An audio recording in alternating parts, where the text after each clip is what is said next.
London, October the 5th, 1973. Shortly after midnight, the phone rings in the home of W. Ashraf, an Israeli case officer handling an Egyptian spy they simply called the Source. It is the Source himself. His message is simple: I need to meet the boss, urgently. Within minutes, Ashraf has called Tel Aviv to wake his superior, Zvi Zamir, director of Israel's intelligence service, Mossad. In just a few hours, Zamir is heading for the British capital. Later, in one of Mossad's London safe houses, Zamir meets the Source. The information he hears is astonishing. But what makes it all the more important is the identity of the man delivering it. Ashraf Marwan was one of the best spies in espionage history. He was the perfect spy.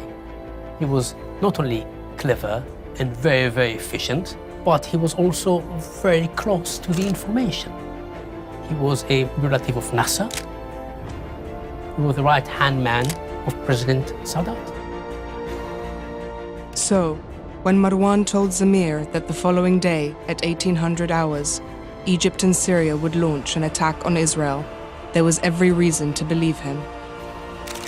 But was this a genuine leak from the very center of Egyptian power? Or was the Source operating under orders, giving information designed to deceive? Someone like Ashraf Marwan will do nothing without orders from either the Egyptian intelligence service or the political leadership, from President Sadat himself.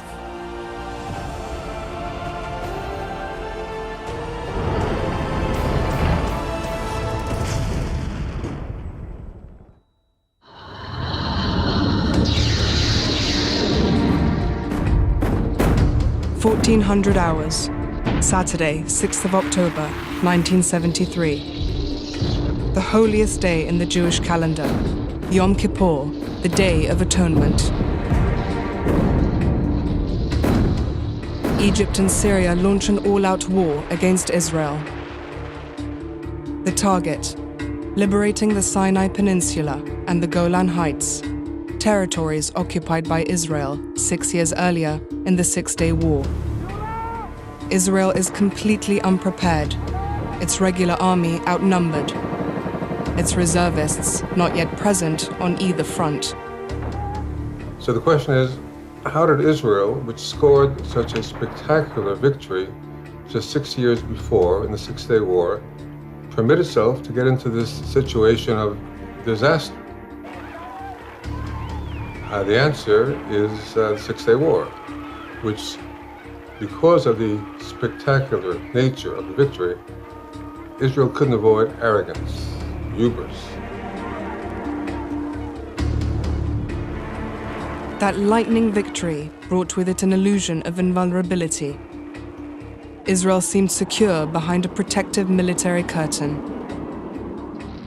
And despite intelligence warnings during September 1973 of an upcoming Arab attack, the head of Amman, Israel's military intelligence, General Eli Zaira, was convinced there was nothing to worry about.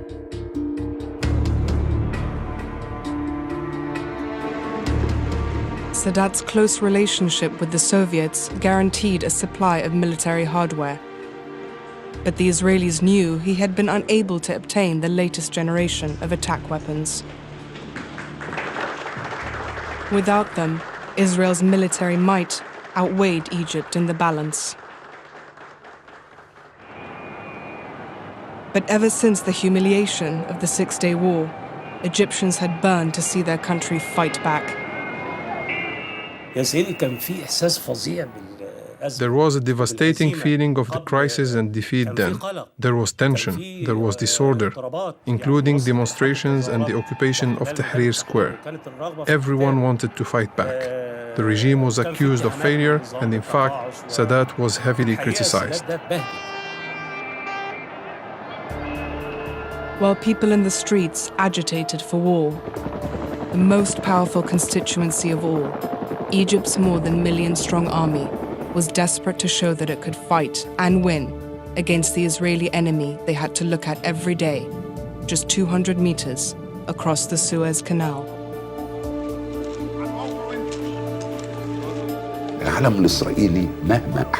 The Israeli flag, I cannot describe the feeling.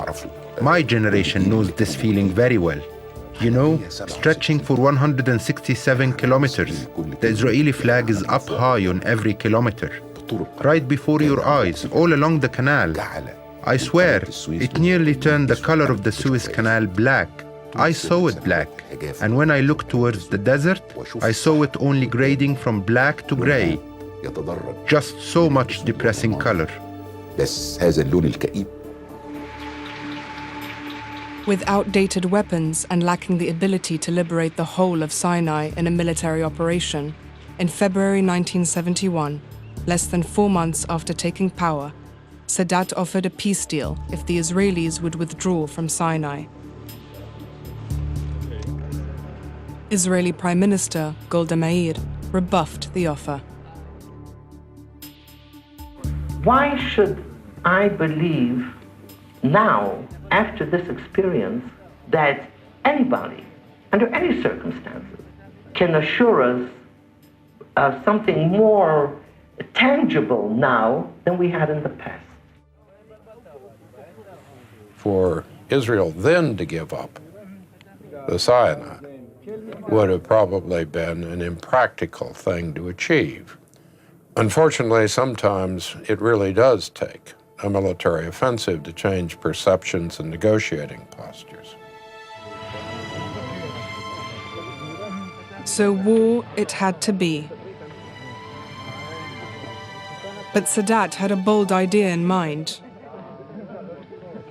Could a limited war bring the attention of the world's superpowers back to the region and jumpstart stalled peace initiatives? It was a plan developed by his chief of staff, Saad al-Shazli.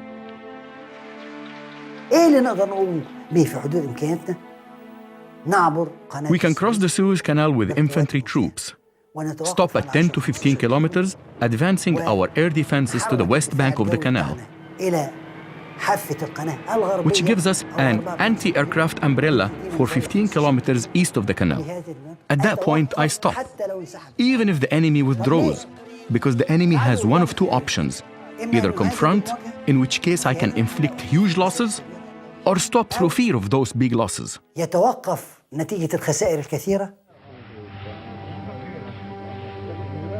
As he contemplated a limited war, Sadat found an ally. Hafiz al-Assad had come to power in Syria in 1970 through a coup d'etat. He too had points to prove to his people.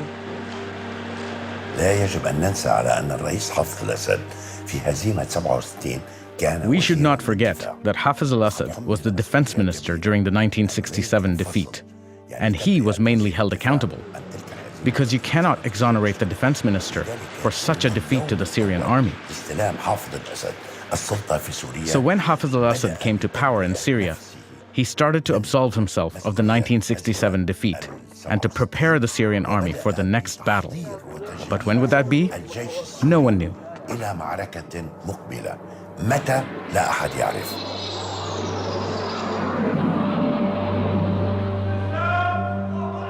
In a series of meetings throughout 1973, Sadat and Assad refined the war plan.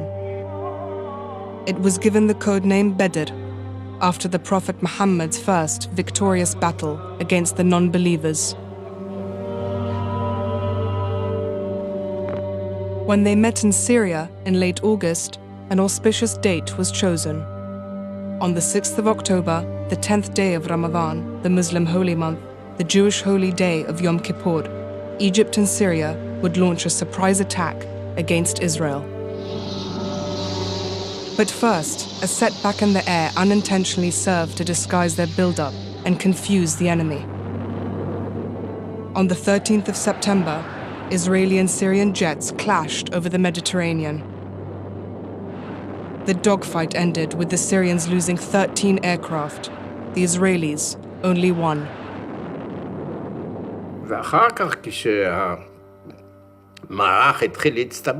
Afterwards, when the Syrian forces started building up, we thought that in their opinion we deserved some sort of retribution, and that the build-up was because of that. As Syrian troop concentrations in the Golan grew, to the south on the Suez Canal, there were clear signs of something similar.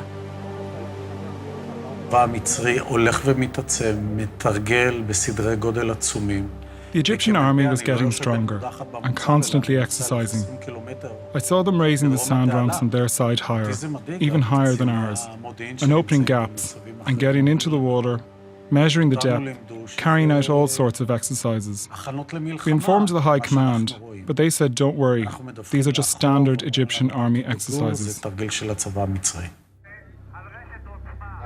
Only 5 months previously, the Israelis had responded quickly to a similar build-up. They'd mobilized their reserves, only to find that the Egyptians had gone no further than the edge of the Suez Canal. This time, Amman, Israel's military intelligence, was determined not to make the same costly mistake. In a document that Amman published at noon of October 5th, it was a perfect description of the Egyptian army ready to go to war. The bottom line was, we nevertheless believe that there was no change in the Egyptian estimate regarding the balance of forces with the IDF, and therefore the likelihood for war is low. But all that was about to change. That same night in London, Ashraf Marwan, Gamal Abdel Nasser's son-in-law and Sadat's information secretary, would tell Israel's intelligence chief that the attack would begin at 1800 hours the next day.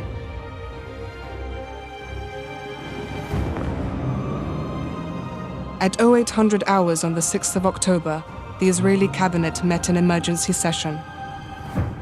Instead of attending Yom Kippur prayers to ask forgiveness for their sins, they had been summoned by the threat of imminent war.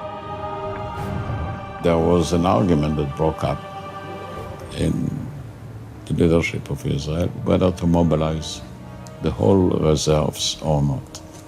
The Minister of Defense was at the time Moshe Dayan. His points were the following: if Israel will mobilize her reserves, then Egypt and Syria may claim that it is Israel that intends to attack them.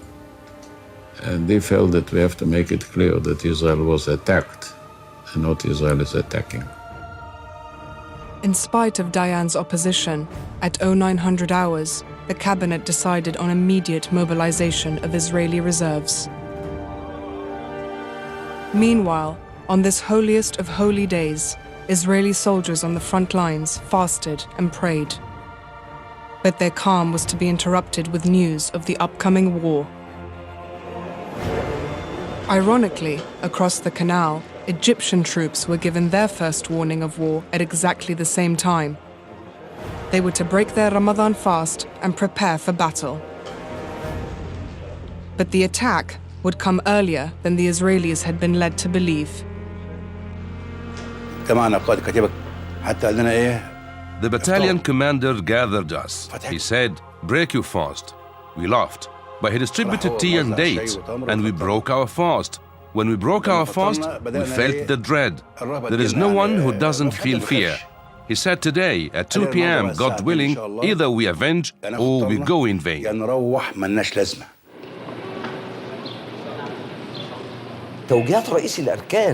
The Chief of Staff, Saad al-Shazli, issued us with guidebooks. It was an important document to every officer and soldier, dictating where you'll be, where you will cross, the raft and its number, who's on your right and on your left, the content of your duffel bag, and everything. It was wonderful.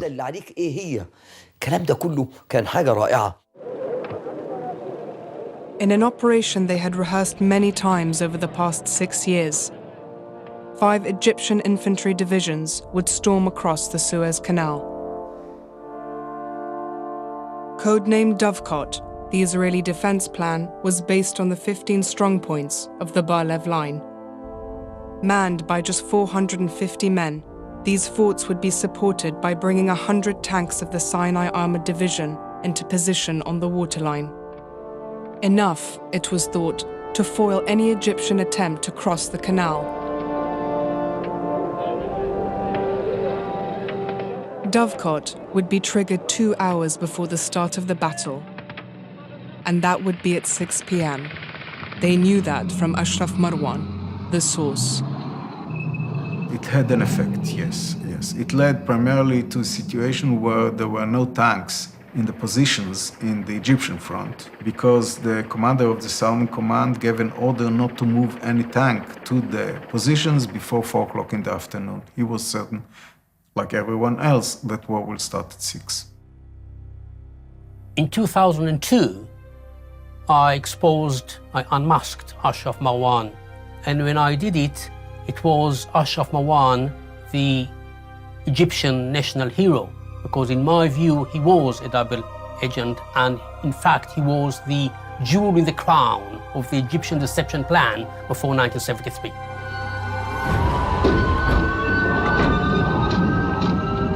October 6th, 1400 hours. War.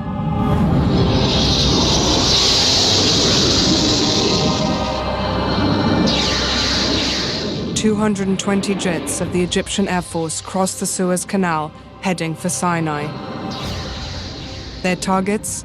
Israel's command centers, airfields, and anti-aircraft batteries. وأنا ارتفاع 5 كيلو فوق بقى شايف حضرتك باصص في سيناء.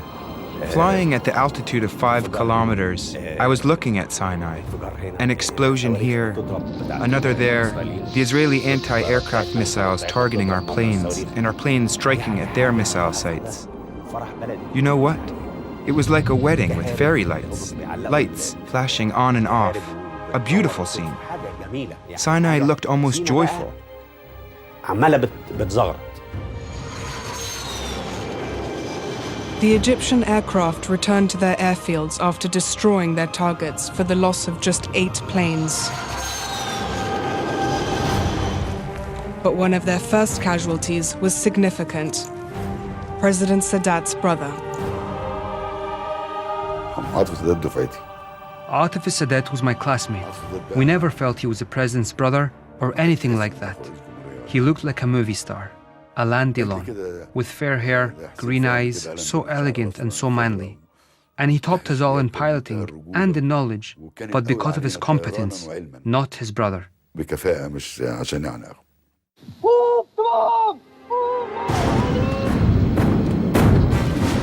Within minutes of the first aerial attacks, a massive artillery barrage begins.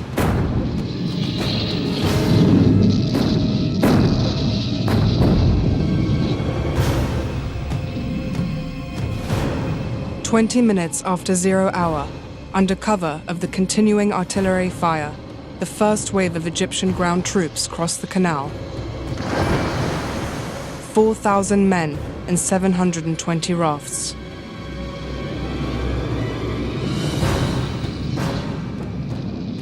ما شاء الله لقينا نفسينا على الشط التاني. Praise be to God, we found ourselves on the other bank. Can you imagine? We climbed the sand wall, a 20-meter-high sand wall, not just 3 or 4, but 20. The soldiers were climbing all over it like butterflies. حاجة زي الفراشة بتجري.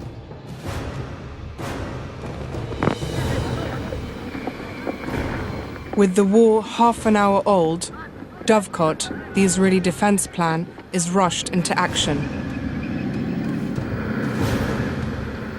Tanks begin their move towards the canal from where they've been dug in, 5 kilometers to the east. When the Egyptian infantry first got across the canal, they kind of knew how the Israelis would respond. They had the new 83 Saga anti-tank missile. These infantry portable missile systems, they were certainly new to the theatre, and they proved very effective against the Israeli armour. كان عندي I had a million questions. Does the missile have enough destructive power? But with the first missile and the first tank, that answered everything for me. In this war, a new lesson emerged from the Egyptian Special Forces and Infantry, that a single soldier can now take a tank out of battle. The previously mighty tank. It was a lesson that was noticed all over the world.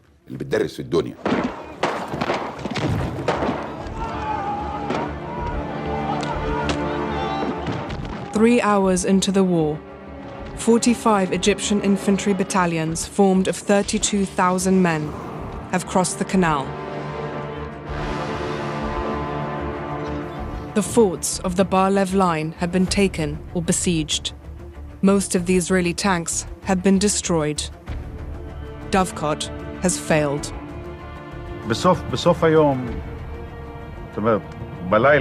At the end of the day, we had just 2 tanks left of my battalion, along with my armored personnel carrier.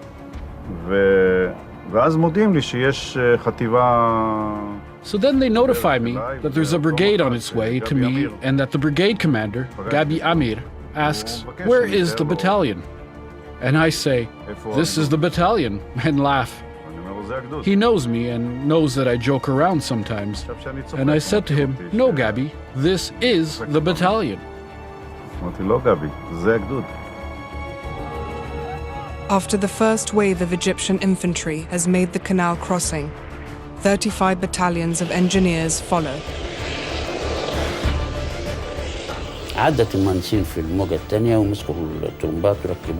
The engineers crossed with the second wave. They put the pumps together, fixed the hoses, and started to point them at the sand wall. It started falling down. This was a big breakthrough, as opening up passages enabled us to operate the ferries and move some equipment across, especially the battalion's artillery and the weapons needed to stop any counterattack by the enemy on the eastern side.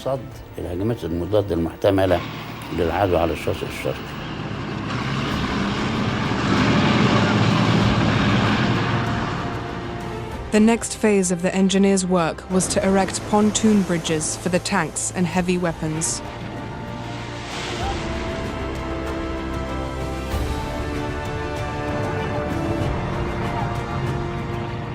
By sunrise on day 2, it looked as if the war had been an unequivocal success for Egypt's armed forces.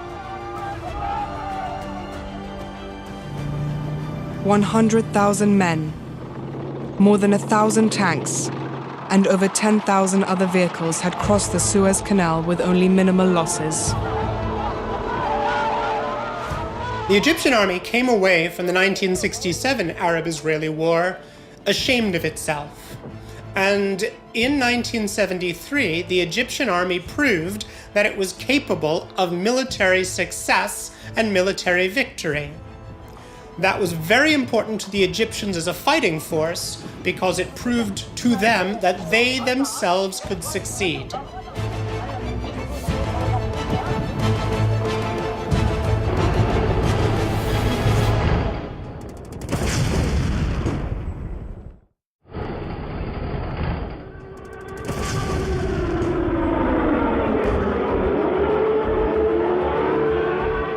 At 1400 hours on October 6, 1973, Yom Kippur, sirens sounded across Israel. It was war. Again. אי שם ב-1956, כשהייתי ילד בן 6, הדבר היחיד שזכור לי... The one memory I have from the 1956 war was hearing air raid sirens at night and my father wrapping me in a thick blanket and running with me to the shelter. On Yom Kippur, at 2 in the afternoon, we heard the siren and I did the same thing. I took the very same blanket, wrapped my 6-month-old son up in it. I ran with him to the shelter. And that was the first time that I knew there was a war going on.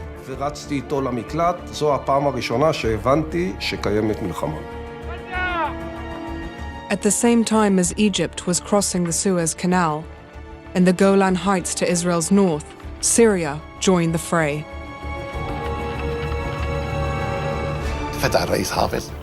I turned to President Assad and said, "It is time." He said, "With God's blessing, we start." I picked up the phone and gave the operation code. It was Badr. Badr. Badr. Badr.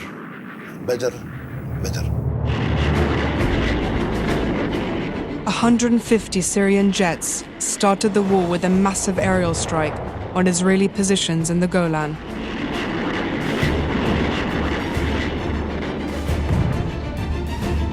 Minutes later, 1,000 artillery pieces opened fire, paving the way for the ground assault. 3 Syrian infantry divisions, formed of 40,000 troops and 600 tanks, crossed the Purple Line, the ceasefire line after the 1967 war. 2 hours into the war, the Syrians gained their first significant victory when they captured Israel's Eye, a key Israeli vantage point, 2,000 meters above sea level, on top of Mount Hermon. The Syrian paratroopers who carried out the operation advanced first on foot. Then another unit was dropped by helicopters onto Mount Hermon, and both units were able to capture the Israeli forces who surrendered to them. Then they raised the Syrian flag on Mount Hermon, and that was the best news we received during the first hour. The Syrian paratroopers were joined by a unit of Palestinian commandos.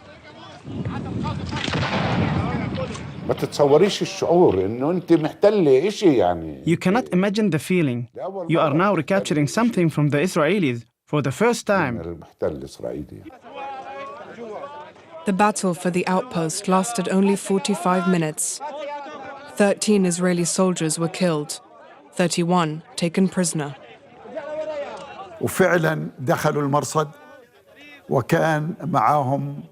They captured the outpost and had with them Russian and East German experts who dismantled all the equipment at the outpost. Actually, they passed by us, carrying the equipment from the outpost, which had belonged to the Israeli army.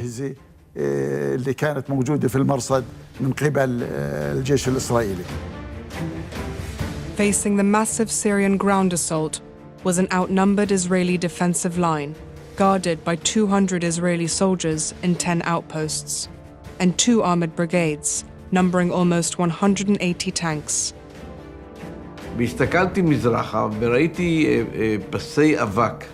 I looked up and I saw dust tracks coming from the east, and it was, of course, tanks coming towards us. As they advanced, it began to get dark, so we started shooting at them from very long range, 4 or 5 kilometers, and we tried to stop their advance. Then, just as they were getting close enough that we were starting to hurt them, darkness fell. By nightfall on day 1, pushing through unguarded holes in the Israeli line, Syrian tanks would penetrate into central Golan, around the key city of Quneitra, capital of the occupied heights. The second big news came with the breakthrough of the 7th Division into the outskirts of Al-Quneitra. The third success was when the 9th Division reached Al-Khashniya. That's a town named Al-Khashniya south of Al-Quneitra. It meant that Al-Quneitra was encircled from many sides, and that was very good news.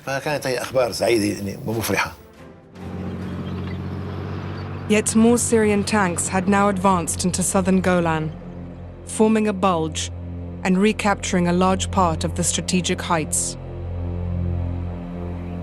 By midnight, the Syrians had made major gains, but now, strangely, the order came to stop the advance and regroup for another assault in the morning. Before them, the road stretching down to the Jordan Valley and the heart of Israel lay undefended. Just a few kilometers to the east, on the edge of the Golan, were positions which, had they been taken, would have been virtually impregnable. It's clear that the Syrian army did not permit junior commanders discretion in how to act. And regardless of which senior person was in control in Damascus, nobody felt that they could decide to continue without the approval from Damascus. President Hafez al-Assad was controlling the Syrian army with an iron grip. No one was allowed to act outside the original plan. كان في له غرفة نوم في المقر. He lived with us. He had a bedroom at the command center. He slept there.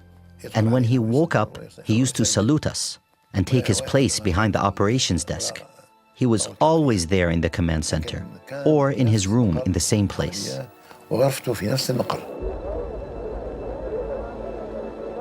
Within hours, almost 250,000 Israelis would be mobilized.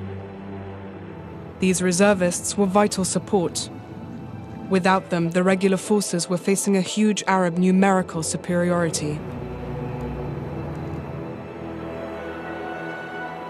The Syrians had calculated it would take the Israeli reserves 24 hours to reach the Golan. In fact, the first tanks were there by midnight at the end of day one, just 15 hours after they had been mobilized. This 9-hour difference was to prove crucial. Essentially, once the Syrians fail to take it in 24 hours, then at that stage you have the Israelis beginning to really organize themselves, and a Syrian victory becomes increasingly less likely as Israel is mobilized. At first light on day 2, Syrian tank commanders could see 15 kilometers west, down to the Sea of Galilee and the city of Tiberias. But also in their sights, Israeli tanks that simply shouldn't have been there. The Syrians began to lose the war. They didn't know this yet, because the reserve tanks, like my brigade, started being ready after just 15 hours instead of 24. Some of them went out alone, but mainly they started to take over from the regular forces during the night combat between October 6th and 7th. Shortly after dawn, ignoring the fact that the Israelis had successfully mobilized to meet them, the Syrians launched their planned tank assault. Their main target was Nafakh, the Israeli Advanced Command Center, and the strategic crossroads that controls the Golan. After capturing Nafakh, the Syrians would move westwards, towards the Benot Yaakov bridge over the Jordan River. The bridge was less than 15 kilometers away, and beyond it lay the Israeli mainland. The Israelis were on the verge of disaster. We suddenly started shooting at the Syrians from 3 or 4 different directions. We fired and the Syrians were stopped. Some of them managed to bypass Nafakh, but we beat the Syrians here, and it was here that a battle that had lasted till the night of October 7th finally ended. The Israelis managed to stop the Syrians, but paid a heavy price in men and tanks. On top of the casualties, the commander of the 188th Armored Brigade, Colonel Yitzhak ben Shaham, was killed along with his deputy and operations officer.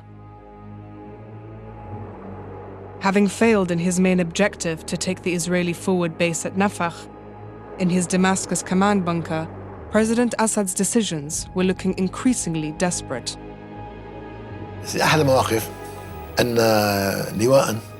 At one point, a brigade was ordered to attack. I gave the order to the commander. Being aware of the situation on the battlefield, he asked me to postpone the attack from 6 in the morning to make it 10. I took this request from the brigade commander to the president. I told him he's asking to postpone the attack until 10. The president became angry. He said he must start the attack at 6 o'clock, otherwise he can hand over to his deputy. I tried to ease the tension, and then I made the suggestion again. I said, there is no difference between 6 and 10, except that around 2,000 of our troops will be killed, so please approve 10. But he became even more angry and hit the table with his fist. On days 3 and 4, faced with a series of deadlocks, Assad simply repeated the strategy that had previously failed to achieve a breakthrough. In a desperate throw of the dice, 2 further armored divisions, numbering 500 tanks, were brought forward to compensate for the losses of the first 2 days. We stood there and shot like madmen, me included. I was in my own world, aiming at the tanks heading towards us, shooting down the first, second, third, fourth. I hit some 20, 25 tanks, and everyone took aim and shot and shot and shot. In northern Golan, in a place that became known as the Valley of Tears, by the end of day 4, the Israelis had destroyed hundreds of Syrian tanks. The same fate befell the 1st Syrian Armored Division during repeated attempts to capture Nafach.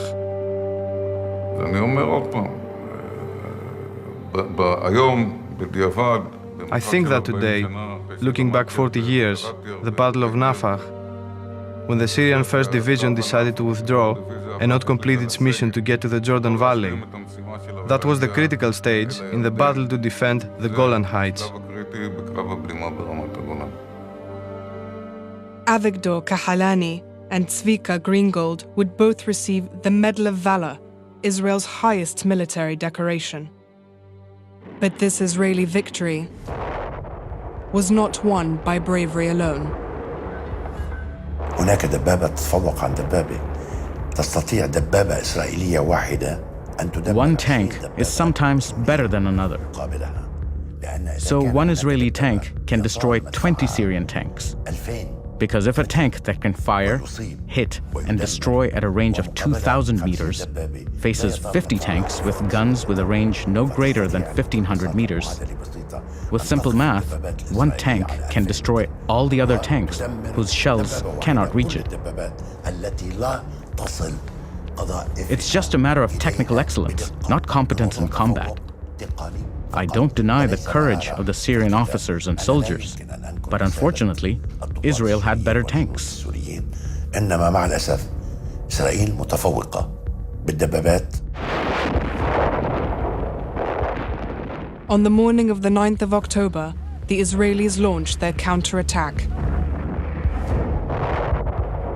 Moving north from the Jordan Valley, they opened fire on Syrian tanks in South Golan, pushing them back before the onslaught. By the following morning, the Syrian threat had been neutralized, 2/3 of their tanks destroyed or abandoned on the battlefield. The Syrians were in full retreat, back where they had started before hostilities began.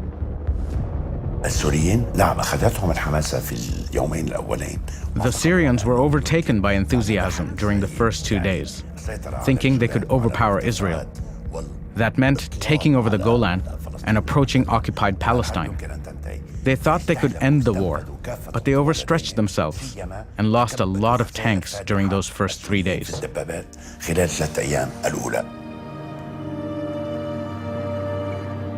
However, in Sinai to the south, the Egyptians had used their success on day 1 to secure defensive bridgeheads. With 2 field armies dug in across the canal, the 2nd in the north and the 3rd in the south, they were prepared for the inevitable Israeli counterattack. These convoys of armored track vehicles will be moving up the road out of Israel towards the Sinai desert. This is the beginning of the desert now. We're told that another convoy of armored tracks and tanks and ammunition will be moving up here tonight. By the end of day 2, 2 of Israel's most famous generals, Ariel Sharon and Avraham Adan, had arrived at the Suez front, each with an armored division of over 300 tanks. They were ready to launch a carefully planned counterattack. Adan's division to the north would sweep south to expel the Egyptian Second Army from its bridgehead.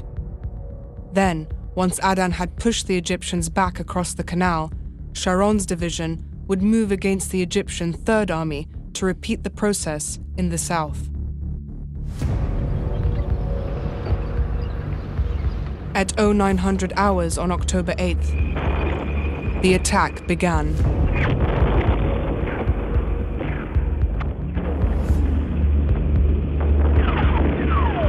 Suddenly, we see the tanks of our brothers moving in the plain, but it's not a division which is moving, just little forces of tanks. It's not a divisional attack. It's not in the right direction. Instead, from north to south, they come through us from east to west. And we see, just before our eyes, a terrible enemy fire, shells in the desert, box of fire around any tank. Boom. We received orders to fire. We fired at them with every weapon we had. It was a massacre, a massacre. All sorts of weapons, the anti-tank Saga missiles, RPGs. The Egyptian RPG soldiers were moving like birds, jumping from one tree to another. They would hide behind a ram till the tank was 50 meters away and within range. Then they fired at it. They would knock that one out, then move on to the next tank.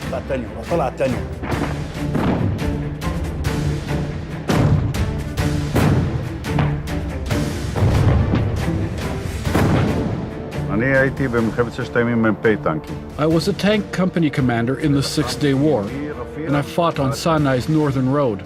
This time, I faced completely different soldiers. Soldiers who were much more determined. Soldiers who were certainly different from what I saw in the Six-Day War, in the very same place. We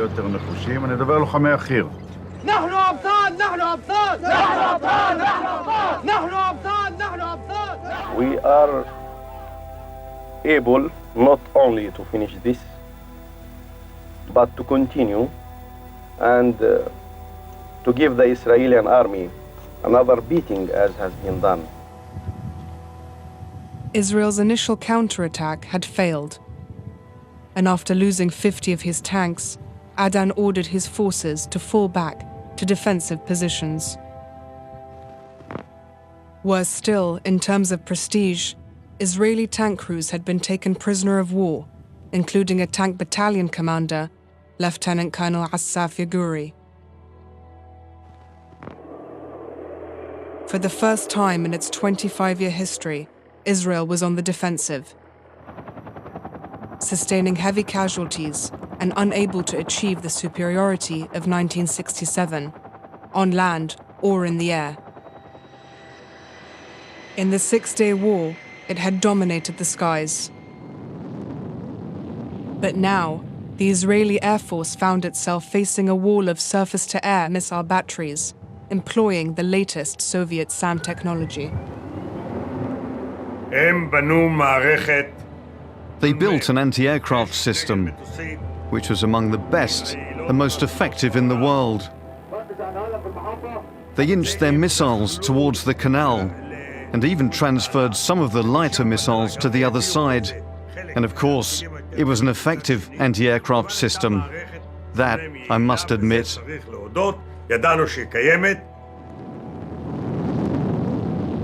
To achieve air superiority, the Israelis had to try to knock out Egypt's SAM wall.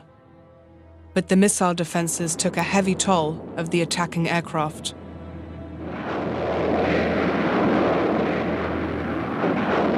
By day 4 of the war, Israel had lost 48 planes, an eighth of its entire air force. I fired 31 missiles and downed 16 aircraft. That's 1.8 missiles for each target. That's a record, because the ratio is supposed to be 2 or 3 missiles for each plane. I really don't know. I was flying and my airplane exploded suddenly. I don't remember my parachute. It exploded and I woke up in a car, in an Egyptian car. As the first week of conflict ended, Israel suffered another serious blow.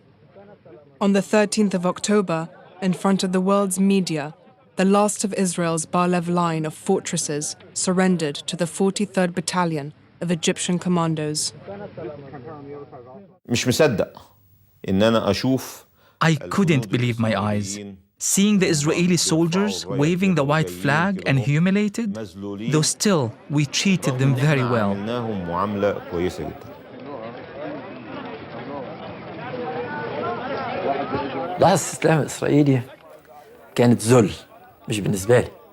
The Israeli surrender was a moment of humiliation. Not for me, but when your enemy is so humiliated to the extent that it touches you, that is something. The lieutenant, the commander of the stronghold, saluted our commander, brought down the Israeli flag, folded it, put his gun on it, and handed it to him. He took it and raised the Egyptian flag up high, and they saluted it. I was tearful and so happy, and thinking, oh my God, if I were him, I would kill myself. The surrender of Fort Mazach finally destroyed the myth of the supposedly impregnable Bar-Lev line. These almost medieval forts, which had cost hundreds of millions of dollars to build, had proved useless as Israel's first line of defense. The Egyptians' big advantage over us in the Yom Kippur War was that they didn't lie to themselves regarding how they'd functioned in the Six-Day War, and they fixed what they were capable of fixing. We lied to ourselves about what had happened in the Six-Day War, and now we paid the price.